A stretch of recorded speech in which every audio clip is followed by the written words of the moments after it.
നമുക്കിനിയും ഓണവിശേഷങ്ങളിലേക്ക് പോകേണ്ടതുണ്ട്. ഒപ്പം വാർത്തകളുമുണ്ട്. ഇടവേളയ്ക്ക് മുൻപ് ഞാനൊരു പ്രതികരണത്തിലേക്ക്. മീഡിയ വൺ പ്രേക്ഷകർക്ക് മൈജി ചെയർമാനും മാനേജിംഗ് ഡയറക്ടറുമായ AK ഷാജി ഓണാശംസകൾ നേർന്നിരിക്കുകയാണ്.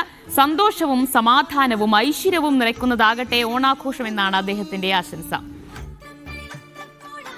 പ്രിയപ്പെട്ട മീഡിയ വൺ ന്യൂസ് പ്രേക്ഷകരെ, ഓണം എന്നത് സന്തോഷങ്ങൾ പങ്കുവെക്കുന്നതിൻ്റെയും സ്നേഹബന്ധങ്ങൾ ദൃഢമാക്കുന്നതിൻ്റെയും വലിയ മനോഹരമായ ഒരു ആഘോഷമാണ്. ഈ ഓണം നിങ്ങളുടെ ജീവിതത്തിലേക്ക് സന്തോഷവും സമാധാനവും ഐശ്വര്യവും നിറയ്ക്കട്ടെ എന്ന് ഹൃദയം നിറഞ്ഞ് ആശംസിക്കുന്നു. നിങ്ങൾക്കും നിങ്ങളുടെ പ്രിയപ്പെട്ടവർക്കും എൻ്റെയും മൈജി കുടുംബത്തിൻ്റെയും ഹൃദയം നിറഞ്ഞ ഓണാശംസകൾ. നിങ്ങളുടെ വിശ്വാസത്തിനും പിന്തുണയ്ക്കും ഒരിക്കൽ കൂടി നന്ദി.